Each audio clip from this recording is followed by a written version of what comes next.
예, 안녕하세요. 방금 소개받은 삼성서울병원의 박종환입니다. 엄청 오래 기다리셨던 것 같아요. 그죠? 시간 엄청 오랜만에 지났고 제가 마지막 세션이라서 가능하면 좀 빨리 말씀드리도록 하겠습니다. 제가 작년에도 이제 이 주제를 가지고 작년이 아닌가요? 작년에는 테마 점검이었던 것 같고 몇 년 전에도 이제 이 비식별 조치, 뭐 감염 처리 이런 거 갖고 한번 말씀을 드렸었는데. 아침에도 여기 나왔었고 뭐 주요 정보 통신 기반에서 방금 얘기 나와서 기억이 나서 말씀드리는 건데 그 키오스크 관련돼서 한번 챙겨보시면 참 좋을 것 같다는 생각이 들었습니다. 왜냐하면 저희가 얼마 전에 키오스크 관련돼서 점검을 한번 해봤는데 여태까지 저희가 찾던 점검은 뭐 통신상의 문제가 있을지 그리고 거상에 뭐 암호화 통신이 되고 있나 뭐 이런 거를 봤잖아요. 그런데 그 키오스크를 통해서 우회 접속이 가능하더라고요. 그래서 우회 접속을 해서 그 공유 폴더에 접근을 하고 그 다음에 의료기기 접근을 하고 데이터를 외부로 유출시킬 수 있고. 그러니까 저희 같은 경우에는 모든 PC에 S코드 나스가 다 깔려 있거든요. 그래서 USB 쓰기 다 차단되어 있고 모든 문서가 다 암호화 처리가 되어 있는데 키오스크 잘 보시면 밖에 쪽에 키보드를 꽂을 수 있는 그런 포트도 있고요. 아니면 시공이 잘 안 되니까 가서 꽂으신 다음에 PC를 부팅하고 나면 거기에 데이터를 우회해서 그리고 공유 폴더 접근해서 의료기기에 있는 데이터를 가져가거나 뭐 이런 것도 사실상 가능합니다. 그래서 제가 몇 군데 점검을 지원해 봤는데 다 공이 비슷한 문제가 있어요. 그래서 한번 돌아가시면 우리 병원의 키오스크가 어떻게 있지? 키오스크는 외부 고객이 접근하기 쉬운 곳에 있잖아요. 그러다 보니까 그곳에 내가 키보드를 갖고 가서 꽂아서 한번 해보시면 생각보다 많이 좀 보안이 위험하다라는 거 알고 계실 것 같아요. 그래서 한 번씩 참고 보시면 좋을 것 같아서 먼저 말씀드렸고요. 그리고 이제 본 강의 시작하겠습니다. 그 의료 데이터 감염 처리 관련돼서 좀 말씀드리려고 하는데요. 제가 말씀드릴 내용 이 두 가지 꼭지로 좀 진행을 하겠습니다. 첫 번째는 이제 보건의료 데이터에 대해서 감염 처리 뭐 기준이 좀 많이 나왔잖아요. 그래서 사실상 저도 지금 저희 병원 세팅을 좀 하고 있고 감염 처리 빅데이터 요즘 의료 데이터 관련돼서 상당히 좀 많이 화두가 되고 있고 그 다음에 외부 공격도 많이 들어오고 있는데 교수님들은 연구를 하시려고 데이터를 많이 좀 축적하고 있지 않습니까? 이럴 때 그냥 우리가 가이드라인에 따라서 어떻게 뭘 해야 될지에 대한 부분들을 한번 좀 설명드리고 그 다음에는 저희가 현재까지 좀 진행됐던 내용들이 어떤 게 있는지를 같이 말씀드리면서 좀 공유를 좀 해볼까 합니다. 개인정보 활용 방법은 뭐 이거는 많이 보셨을 화면일 것 같아요. 개인정보를 수집한 목적 외에 사용하시려고 한다면 뭐 동의받으셔야겠죠, 그죠? 마이데이터도 비슷한 개념일 것 같고요. 그렇지 않다고 하면 감염 처리 또는 뭐 비식별 처리를 해서 해당하는 데이터를 감염 데이터로 만들거나 아니면 익명 데이터로 만드셔야 됩니다. 뭐 감염 데이터, 익명 데이터 개념을 충분히 알고 계실 것 같아서 넘어가겠지만 이 부분이 생각보다는 명확해져야 될 것 같아요. 그래서 비식별 조치 가이드라인이라고 이제 알고 계실 텐데 사실상 16년도 6월 달에 나왔고요. 그리고 개인정보가 포함된 빅데이터를 법적으로 사용하기 어려워서 활용할 수 있는 방안을 만들었죠. 근데 그 당시에 문제점이 뭐가 있었냐면 그 당시에는 익명 정보로만 만들어야지 사용이 가능했었습니다. 그러다 보니까 너무 많은 데이터가 뭉개지는 거죠. 그리고 더 큰 문제는 뭐냐면 법적인 근거가 없었습니다. 무슨 말씀이냐면은 법령에 따라서 뭔가가 기준이 만들어지고 그걸 이행하기 위해서 가이드라인이 나와야 되는데 가이드라인이 먼저 나온 거죠. 그러다 보니까 실질적으로 개인정보보호법하고 서로 상충이 되는 문제가 발생이 돼서 법적인 다툼이 좀 발생이 됐죠. 그럼에도 불구하고 이게 그 비식별 조치 가이드라인이 의미가 있다는 부분들이 외부 전문가 풀이라는 게 생겼고요. 그 전문가를 통해서 적정성 평가를 하는 그런 프로세스가 만들어졌고 그리고 익명 처리라는 그런 개념이 도입된 부분들에 대해서는 의미가 있다고 생각할 것 같습니다. 아까 그 법적인 다툼에 대해서 말씀을 드렸었는데 아실 거예요. 17년도 11월 달에 이제 시민단체에서 개인정보 비식별 전문기관 그리고 관련된 기업 20개를 검찰에 고소를 했었죠. 그래서 검찰 고소했었는데 다행히도 뭐 무혐의 처분을 받았었고요. 그 당시에 이제 나왔던 부분들이 뭐냐면은 증거 불충분, 피해자에 대한 증거 불충분은 무혐의 처분 나왔습니다. 그래서 이런 식으로 계속 시민단체에서도 이슈가 됐었고 이게 적정하지 않다. 사용하는 사람들은 사용하기도 어렵고 그다음 시민단체도 불편해하고 그래서 나온 거가 이제 작년에 나왔죠. 20년도 8월 달에 비식별 조치 가이드라인이 폐지되면서 개인정보보호법 안에 드디어 이제 그 가명 정보, 익명 정보란 내용이 이제 들어가게 됩니다. 그래서 가명 정보 처리에 대한 특례가 만들어졌고, 그리고 뭐 지금 개인정보보호위원회로 모든 그 개인정보 처리에 대한 것도 일어나게 됐죠. 그러면서 이제 만들어졌던 거가 가명정보 처리 가이드라인, 개인정보보호위원회에서 만들어졌었고요. 그 다음에 이제 우리가 가장 신경 써야 될 거가 보건의료 데이터 활용 가이드라인, 복지부에서 만든 자료입니다. 그래서 사실상은 이 가이드라인을 굳이 따라야 돼? 이런 얘기를 저희 병원에서 많이 하거든요. 야, 이거 법령 아닌데 이를 반드시 따라야 돼? 라고 하시는데 그런 내용이 있더라고요. 향후 개인정보 처리자가 가명정보를 처리함에 있어서 절차적으로, 기술적으로 적절한 노력을 다했는지 판단하는 과정에서 준거로 사용된다. 즉 해당하는 가이드라인을 충분히 잘 따랐을 때에는 법적으로 좀 안전할 수 있다라는 그 증적 자료를 사용할 수 있다는 부분이 있던 거죠. 그럼 이제 말씀드리기 전에 이 가명 정보 처리했으니까 가명 정보니까 얘는 개인 정보가 아니지 않아라고 생각하시는 분이 생각보다 의외로 많습니다. 근데 가명 정보도 당연히 개인 정보고요.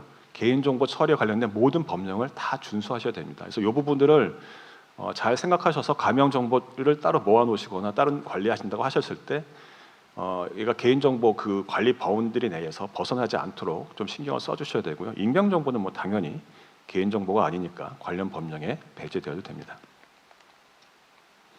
그래서 조금 더 이해를 좀 해서 말씀드릴게요. 뭐 잘 아시겠지만 가명 정보하고 익명 정보는 조금 구분할 필요가 있습니다. 이 내용이 좀 잘 이해하기 쉬워서 제가 좀 찾아서 가져와 봤고요. 개인 정보 보시면 뭐 병원에서도 마찬가지일 거예요.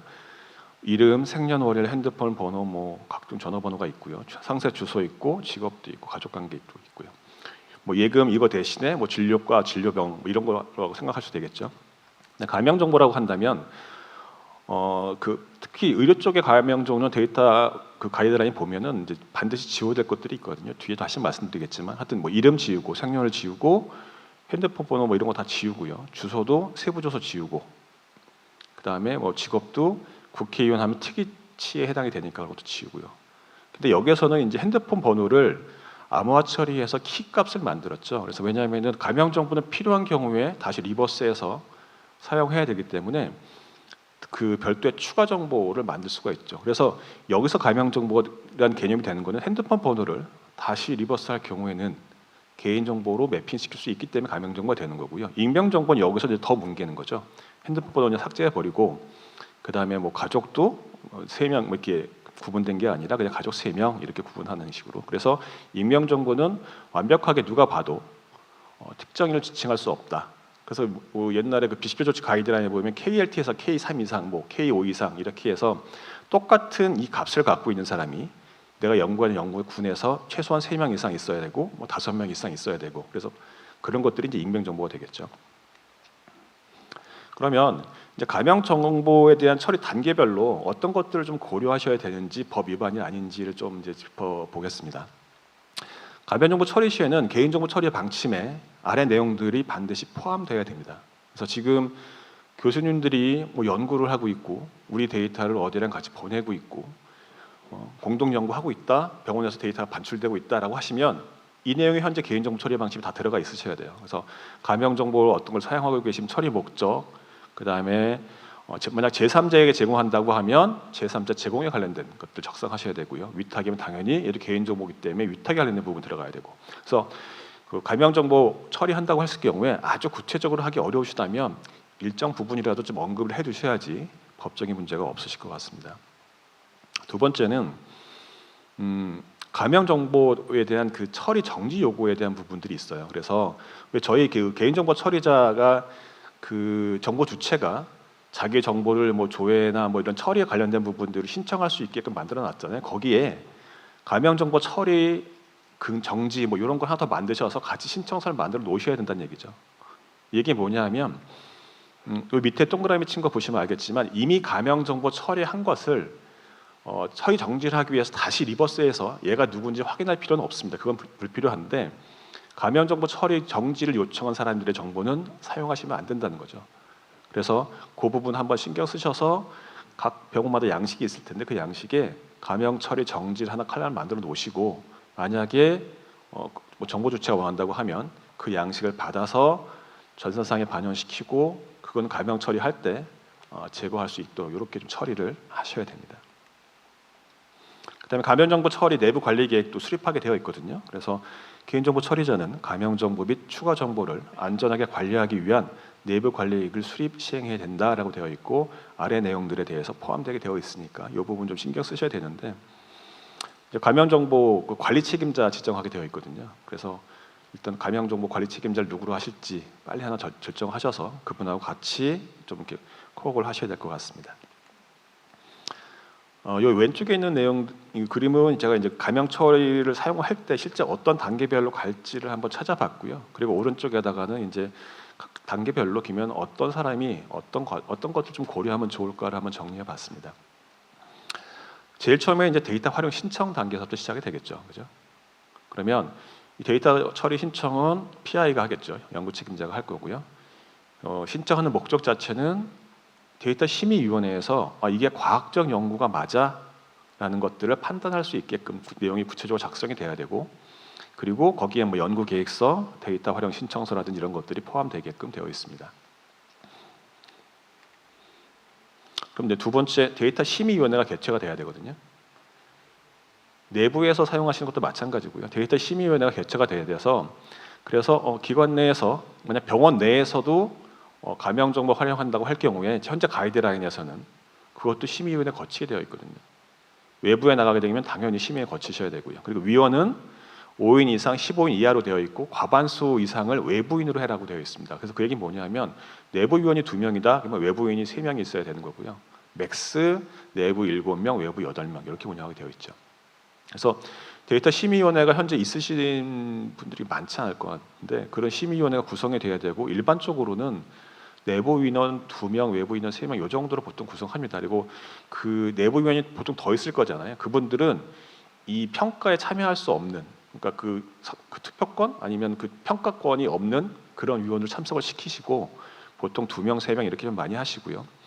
그 외부인을 포함해서 평가위원회는 반드시 정보 주체를 대변하는 자 1명, 그러니까 해당 병원의 환자 1명 이상, 그 다음에 그 의료 분야 데이터 활용 전문가가 1명 있어야 되고요. 정보 보호나 법률 전문가가 1명씩은 반드시 포함되게 되어 있어요. 그래서 그 5명 안에 뭐 정보 보호는 지금 여러분들이겠죠, 그죠? 여러분들이 1명이 포함되셔야 되고, 그 다음에 의료 분야 데이터 전문 활용하시는 분들을 집어넣으셔서 심의위원회를 지금 만드셔야 되는 거죠. 그러니까 이거는 큰 병원뿐만 아니라 작은 병원도 내부 아니면 외부 반출한 데이터가 있다라고 할 경우에는 반드시 구성이 필요합니다. 그럼 이제 이런 구성을 할 때 우리는 전문가가 없어요. 우리는 이런 것들을 할 역량이 되는 사람을 찾기가 좀 어렵습니다라는 것 때문에 그 한국보건의료정보원에서 이런 데이터 심의 전문 그 명단에 대해서 신청을 하면 제공을 해줍니다. 그래서 예를 들어서 우리가 뭐 국가 과제로 데이터를 어디로 반출해야 되는데 이게 적정성 평가를 받고 싶은데 어느 정도 역량이 된 사람을 통해서 받고 싶습니다라고 할 경우에 이 양식에 따라서 신청을 하시게 되면 그 양식에 맞게 몇 배수로 추천을 해드려요. 그러면 그 중에서 우리는 이 사람한테 받고 싶은지를 연락을 하셔서 그분이 괜찮다고 하시면 같이 참석해서 하시면 되고요. 이렇게 위촉장을 통해서 그런 사람들을 관리하고 있고요. 또 하나 더 있는 게 뭐냐면 키사에서도 하고 있는 게 있습니다. 키사에서도 개인정보 포털 들어가 보시면 거기에 그 가명정보 전문가 명단이 현재 45명 공개되어 있습니다. 이게 최대 이제 100명까지 확대될 예정으로 알고 있고요. 현재 45명은 과거에 가명 처리, 비식별 처리 평가를 해봤던 분들, 그 다음에 이제 2차 차수에서 개인정보 처리 그 관련된 기관에서 추천받아서 하고요. 3차는 지금 아실지 모르겠지만 가명정보 적적성 평가를 하기 위한 교육을 하고 있거든요. 전문가 교육을 하고 있어요. 그 교육을 받은 사람 중에서 원하시는 분들에 대해서 이제 이렇게 만들어서 한 100명 정도 풀을 만든다고 합니다. 그러면 이미 공개되어 있으니까 그분들을 양력을 보시고 이분들한테 같이 했으면 좋겠어라 신청을 하시면 그러면 그분들이 같이 이제 평가를 해드리게 되어 있습니다. 그래서 데이터 심의위원회는 아까 말씀드린 것처럼 연구계획의 충실성, 과학적 연구가 맞는지 판단을 하고 앉아서 평가한 다음에 그 다음에 문제가 없다고 하면 이제 반출하시면 되게끔 되어 있고요. 그리고 이제 또 하나 고려할 게 뭐냐면 이런 심의위원을 운영했다라고 하게 되면 좀 어려운데 가이드라인에는 이게 속기록이나 녹취 파일로 1년 이상 보관하고 정보 주체가 원하면 열람할 수 있게끔 하라고 권장하고 있습니다. 조금 이제 부담스러운 부분인데 뭐 예를 권장이니까 회의록 같은 걸 대체해도 상관없겠지만 최소한 회의록 이상의 수준으로 만드셔서 감형 처리 적정성 평가했다라고 하면 관련된 근거를 만들어 놓으셔야 될 것 같습니다. 그럼 이제 감형 처리를 해야 되는데 현재는 대부분 PI 분들이 그냥 감형 처리하고 계실 거예요, 그죠? 그리고 감형 처리한 다음에 뭐 그 적정성 평가를 한번 받아서 나가실 텐데 가이드라인 보면은 감형 처리를 PI가 할 수 없고요. 병원의 데이터 관리 부서에서 하게 되어 있습니다. 저희 같은 경우에 이제 빅데이터 센터에서 하게 되어 있고요. 그럼 여기서 할 때 몇 가지 데이터 그 활용 가이드라인에 나와 있는 심플한 것들이 있어요. 아주 간단한 내용입니다. 이것만 뭐 인지하고 계시면 감형 처리 사실상 어렵진 않아요. 첫 번째는 정신질환, 뭐 에이즈, 희귀질환 이런 것들에 대해서는 원칙적으로 본인 동의를 받아라. 그 얘기는 뭐냐면 감형 처리해서 사용하지 마라는 거예요. 이 부분에 고려해야 될 게 뭐냐면 정신과 질환에 관련된 연구를 하는데 병원 밖으로 반출해야 돼. 뭐 이런 게 될 경우에는 원칙적으로 본인 동의가 원칙이기 때문에 감형 처리할 수 없다는 얘기죠. 그럼에도 불구하고 반드시 해야 된다라고 하게 되면 여기 나와 있죠. 특별한 보호 조치를 추가적으로 더해서 승인을 득해라. 그 얘기는 뭐냐면 외부 반출은 할 수 없고 원내에서 분석하고 결과만 가지고 나가. 뭐 이런 식으로 뭔가 추가적인 보안 강화 조치를 하셔야 된다는 얘기입니다. 이제 심플하게 말씀드리면 감형 처리할 때 식별자는 삭제하게 되어 있습니다. 뭐 고유 식별 정보라든지 환자 번호, 사번, 의사 면허번호 이런 것들 다 삭제되어 있고요. 두 번째, 인적 사항에 대한 부분들은 시, 궁, 구까지만 사용하셔야 되고요. 생년월일은 일자 빼고 사용하시면 됩니다. 그리고 의외였어요. 이거는 측정 수치에 대한 부분들은 그냥 쓰셔도 된답니다. 과거에 이제 익명 처리했을 때는 키 몸무게도 못 썼거든요. BMI를 바꿨었어야 되는데 그것까지 다 사용할 수 있다고 하니까 이거 뭐 그냥 쓰시면 될 것 같아요. 그 다음에 의료인이 관찰한 입력 정보도 그냥 쓰셔도 돼요. 즉 진단 코드, 주소서 이런 것들 그냥 다 쓰셔도 됩니다. 영상에 관련된 부분들을 좀 심플하게 말씀드리면 영상을 통해서 얼굴 부분에 아니면 외부에 있는 부분들이 좀 노출이 된다라고 하게 되면 그 부분을 마스킹 처리하거나 삭제해서 영상을 사용하셔야 되고요. 대부분 영상이 다이콤 영상이니까 다이콤 태그에 있는 데이터 지우시고 영상에 나와 있는 캡처된 환자 번호라든지 이름 있잖아요. 이런 것들 지우고 사용하셔야 됩니다. 음성 정보는 원칙적으로 사용 불가. 유전체 정보도 일부만 제외하고 감형 처리 유보. 유보란 얘기는 쓸 수 없다는 얘기인 거고요. 그다음에 당연히 지문, 홍채 이런 것들도 못 쓰십니다. 그러니까 홍채 안과 쪽에서 연구 많이 하시는데 그 홍채가 명확히 잘 나와 있는 이런 부분들은 쓰실 수 없게끔 되어 있으니까 이걸 참고하셔야 될 것 같아요. 그래서 이 감형 처리를 할 때 고려해야 될 게 뭐냐면 내부에서 사용하는 건지 내부 제공, 우리 부서에서 타 부서를 제공하는 건지 제3자 제공, 타 병원에게 전달해 주는 건지에 대해서 이 처리 환경에 대해서 위험성 검토를 더 한 번 더 하셔서 적정 수준을 만드셔야 된다는 얘기입니다. 이제 보안부서 요거는 그냥 제가 하나 더 넣었는데 원래 가이드라인에 나와 있지는 않지만 경험상 심의위원회에서 심의할 때 그걸 기술적으로 정말 감형 처리가 잘 되는지를 다 확인할 수 있는 시간은 없습니다. 그리고 심사위원들, 그러니까 저도 심사 나가면 해당하는 병원에서 감형 처리 칼럼들은 다 했습니다고 말하면 믿지 그거를 정말 했는지 따져보지는 않거든요. 그렇기 때문에 특정한 부서에서는 최초 그 앞단에서 말했던 감형 처리가 정말 잘 됐는지를 확인할 필요가 있고 저희 같은 경우에 보안팀에서 이 업무를 수행하고 있습니다. 그래서 보안팀에서 감형 처리에 좀 지식이 있는 사람이 적정하게 잘 되는지 평가를 하고 부족하면 다시 빠꾸시키는 역할을 하고 있죠. 그래서 보안부서에서 어느 정도 관여하시는 게 왜냐하면 개인정보 유출 사고 났을 때 결국은 보안부서에서 책임질 수가 있거든요. 아니면 명확하게 선을 그어놓으셔서 이거는 절대 보안팀에서 업무가 아니야를 구분해 놓지 않는 이상은 보안부서가 어느 정도 관여를 하셔야 될 것 같습니다. 그다음에 다시 심의위원회 한번 또 열리는 거죠. 그 심의위원회가 2번 열려야 되는 거예요. 연구자가 나 이걸 연구하겠습니다 하면 그 연구가 해도 돼 안 돼? 적정해 안 해?를 한번 평가해야 되고요. 감형 처리가 끝나면 다시 심의위원회가 열려서 그래 이거 적정하게 평가됐으니까 감형 처리 됐으니까 반출해 라고 열려야 되는 거죠. 그래서 한 달에 한 번씩 만약 심의위가 열린다고 하면 A란 과제가 최초의 앞단 거를 하고 되면 그 다음 달에 열렸을 때는 뒷단 거 하고 다시 B라는 것에 첫 번째 거 하고 그래서 같이 여러 개 묶어서 같이 하셔야 될 것 같습니다.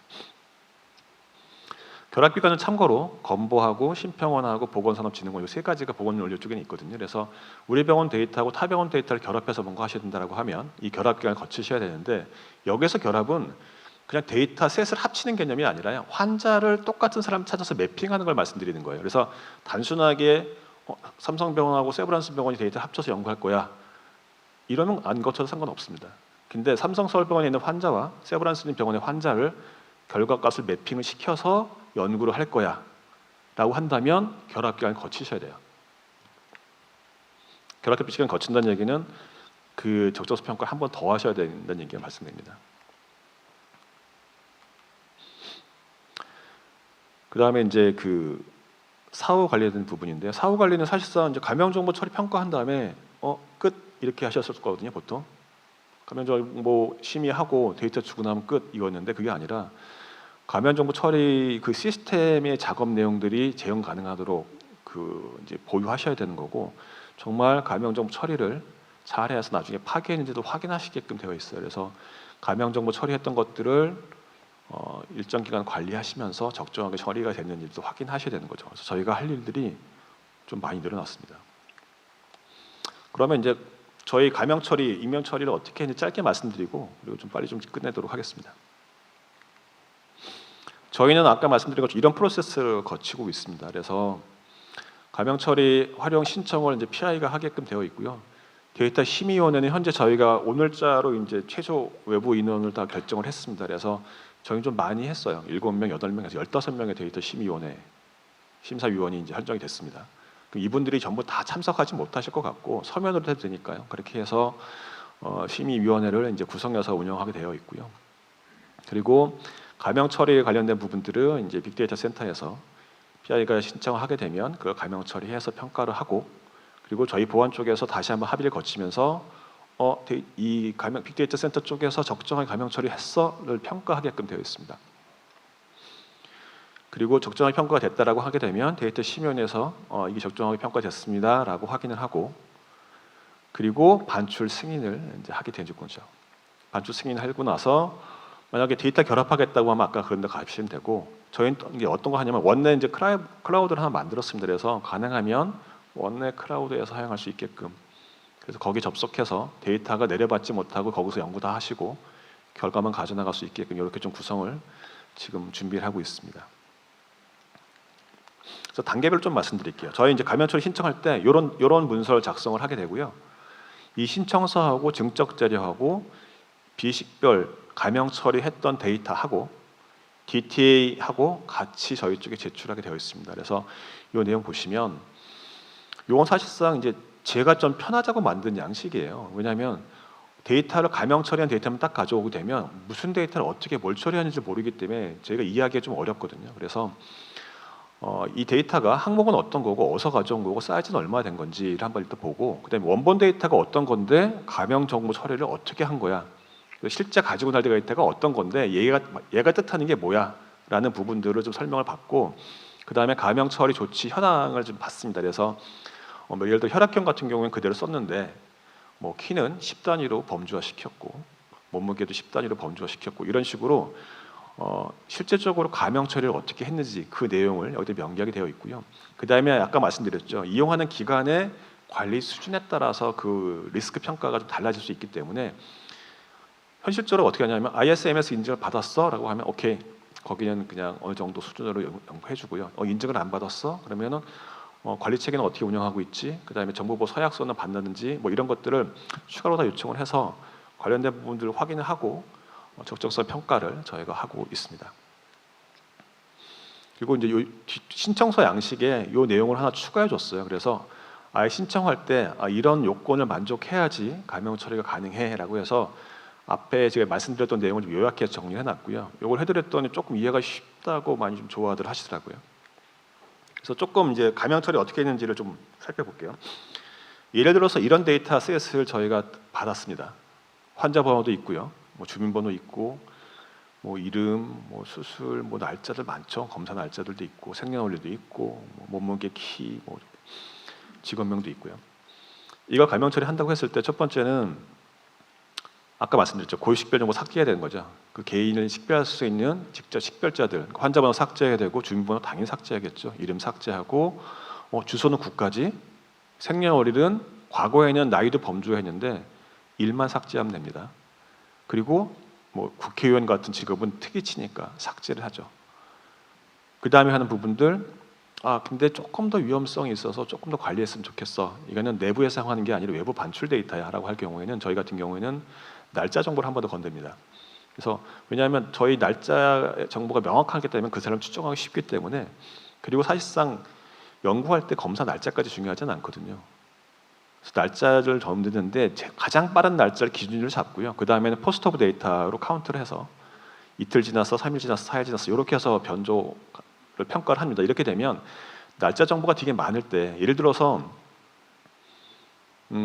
검사 날짜가 되게 여러 개 있는데 그거를 뭐 타보서에서 사용하거나 아니면 다른 기관에서 사용했을 때 그 인터벌을 알 수 있으면 그 사람 유추할 수가 있잖아요. 그래서 이렇게 그 날짜 정보를 좀 뭉개고 지난 경과 관리를 얼마 된지를 하려고 하고요.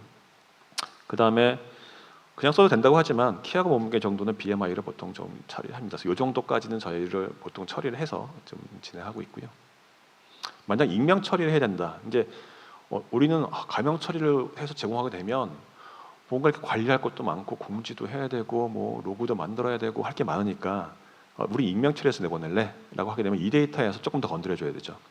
날짜 정보에 대한 부분들을 다 뭉개줘야 되고 생년월일도 K 익명성 따져서 범주화 들어가야겠죠. 그리고 이 날짜 며칠 인터벌이라는 것도 익명 정보는 뭐냐면 누구라도 그 정보를 다시 리버스할 수 없는 정보여야 되거든요. 그러다 보니까 이 날짜 정보 인터벌도 하루가 아니라 뭐 3일 이내, 뭐 5일 이내 이런 식으로 약간 범주화시켜서, 그래서 여기에서 검사 날짜, 그 다음에 성별 뭐 이 정도 가지고 K 값이 3인지를 확인하셔서 최소한 3 이상 만든 다음에 반출하셔야 됩니다. 그 다음에 영상에 관련돼서 또 생각보다 되게 많이 하거든요. 영상 가명 처리. 근데 생각보다 그렇게 어렵지는 않습니다. 그냥 영상에 보여주는 일단 개인 정보, 캡처된 정보는 다 마스크해서 지워버리시면 되고요. 두 번째, 다이콤 태그에 있는 것들, 다이콤 비어 들어가 보시면 0010을 시작하는 것들이 이제 그 환자의 정보가 있는 건데 거기 있는 거 다 지우시고, 그다음에 그거 이외에 뭐 검사자라든지 아니면 의사라든지 추가적인 개인 정보 있는 것들 태그 다 지우시면 돼요. 그런 거는 뭐 무료로 올라와 있는 사이트 되게 많기 때문에 그 다이콤 에디터 들어가셔서 지우시면 되고, 하나 신경 쓰셔야 될 게 이제 외부 촬영 스킨이 나와 있는 부분들이 있으면 걔도 좀 같이 좀 지워 주셔야 됩니다. 그래서 그것도 프리로 나와 있는 프로그램도 많이 있거든요. 그리고 연구하신 분들 많이 사용하고 계셔서 지워 갖고 오세요 하면 지워 갖고 오시더라고요. 마지막으로 하나만 좀 더 말씀드리고 정리하겠습니다. 저희 얼마 전에 태아 초음파를 갖고 연구하신다는 교수님이 오셨어요. 그래서 태아 초음파를 우리 연구할 건데 가명 처리 좀 해줘라고 하신 거예요. 근데 왠지 태아는 좀 더 민감할 것 같잖아요, 그죠? 태아 갖고 연구를 해? 근데 이 데이터를 왕창 모아서 외부에 같이 뭔가 연구한다? 그런데 제가 잘 모르겠는 게 태아가 개인 정보인가? 맞나? 누구 거지? 왜냐하면 태어나지 않은 태아는 개인으로 볼 수 없기 때문에 개인정보보호법상 정보 주체가 아니거든요. 그런데 그러면 동의 없이 사용 가능해? 잘 모르겠더라고요. 막 뒤져봤습니다. 뒤져봤더니 이게 임산부의 개인정보에 해당이 됩니다. 태아의 개인정보는 그러니까 살아있는 개인을 볼 수 없기 때문에 정보 주체는 아닌데, 임산부의 뭐 추가적인 정보를 합쳐졌을 경우에는 임산부의 개인정보에 해당된대요. 그러면 제가 또 그 다음에 고민된 게 뭐냐 하면 그러면 이 초음파 영상을 연구에 쓰신다고 하는데 가명 처리는 어느 정도 수준을 해야 되지? 다이컴 해도 삭제 오케이 할 수 있어요. 영상 내 식별자 삭제 가능해요. 근데 태아의 신체 표면도 삭제를 해야 될까? 태아가 이게 식별하기 어렵잖아요, 그죠? 근데 제가 요거 태아 그 스킨을 좀 지우겠다고 했더니 태아의 크기, 머리둘레 사이즈 뭐 이런 걸 재야 되는데 그걸 지워버리면 연구할 수가 없다고 하시더라고요. 어쩔 수 없이 신문고에 물어봤습니다. 이런 경우인데 이거 어떻게 해야 돼? 저희 신문고 많이 물어보거든요. 근데 결과는 신체 표면 가장자리를 삭제해야 된다라고 답이 왔어요. 그래서 저희 같은 경우는 그래서 결국은 아니면 동의받아라는데 후향적 연구로 동의받기 어렵잖아요. 그래서 결국 저희는 교수님의 욕을 막 먹었는데 이 연구를 결국 못했습니다. 포기했습니다.